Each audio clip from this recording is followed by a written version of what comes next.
So this is the shirt I've been wearing to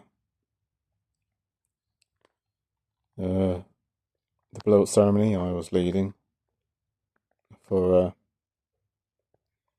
my hearth here in Norfolk. As you can see, it's the Three Crowns of East Anglia, and that is the flag of the once Kingdom of East Anglia, and the legend behind this heraldic symbol of the Three Crowns is that in East Anglia and three parts of East Anglia, probably focused more on the coastal realm, there are these three crowns buried in the soil here, and that they provide a sense of protection against invasion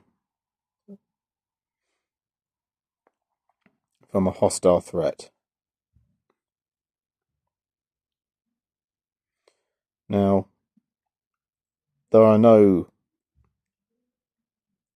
extant versions of this legend anywhere else in Germanic myth. You don't find it in the Edda, you don't find it in the sagas, and you only find it here in East Anglia. Now, here I'm going to explain why the legend of the Three Crowns goes back even earlier than we think.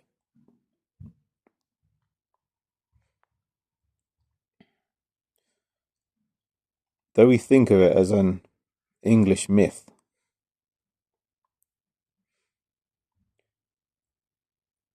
the idea of the Three Crowns seems to be related to fortress protection in some sense. You see, up in the north of Norfolk, you have this place called Brancaster. Now, when my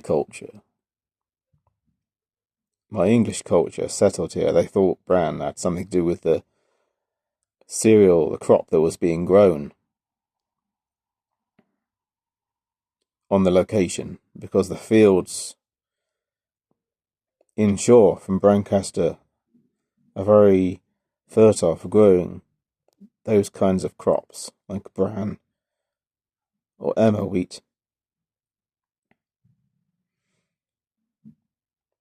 But the name, the first part, Bran, comes from a much earlier time.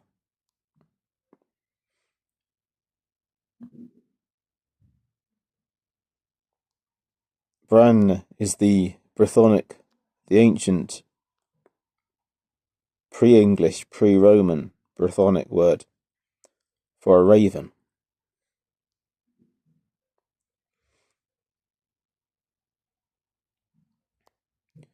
Now, in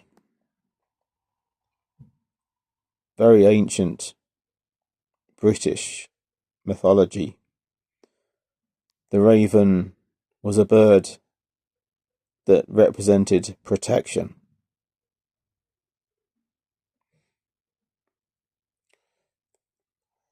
And much of this comes from a story that is one of the stories in the Welsh Mabinogi collection. And it is, I believe, having studied it, I believe it's the only really surviving story that really goes actually back to a pre-early medieval Welsh time, and possibly dates to earlier even than the Romans. And the idea is that there was this, before there were humans, there were giants, And the king of these giants was called Bran. And he was a very fair king who ruled fairly and was kind and wiser than other giants who were quite violent. And he agreed to the marriage proposal of the King of Ireland between the king and his daughter.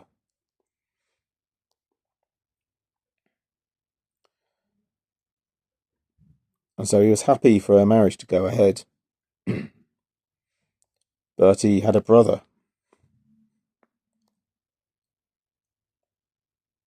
whose name meant the unwise. And this brother was very unstable, very paranoid, and very xenophobic. And he was furious that his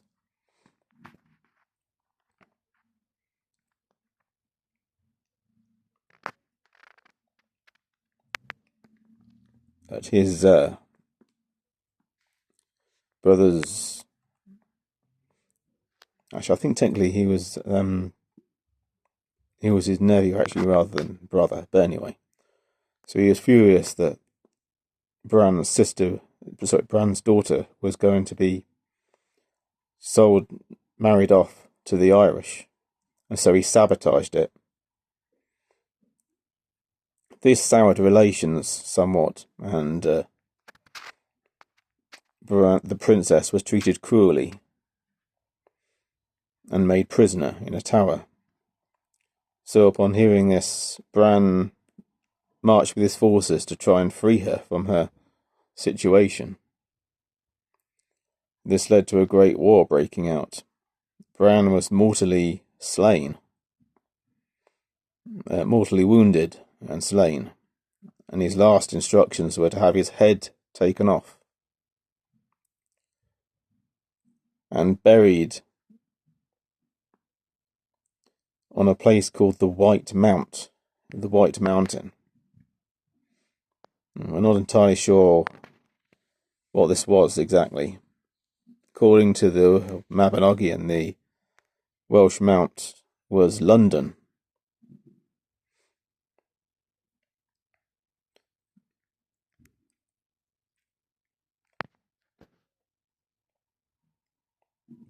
And whilst the head remains there,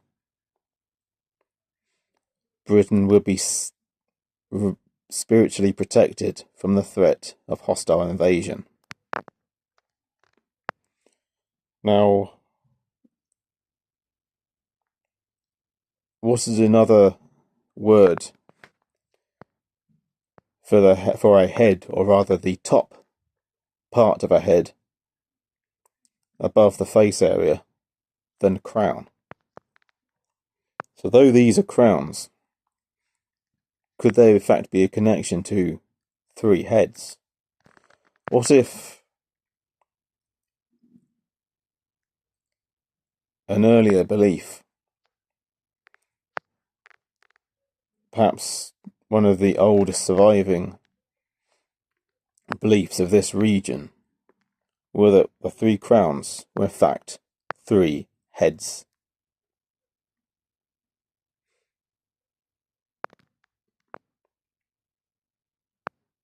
Now, up here in Norfolk, as anyone will know, the area is most famous for having once, before the coming of the Romans and the English, it was famous for being the kingdom of the Iceni tribe, the tribe of a legendary, admittedly very mythologized queen called Boudica. And one wonders what if the story of the three crowns, or the three heads that protect that eastern part of the Isle of Britain, dated back to the Iceni, and we have become the inheritors and custodians of this piece of traditional law. It's worth thinking about. Was how now? Blessed be.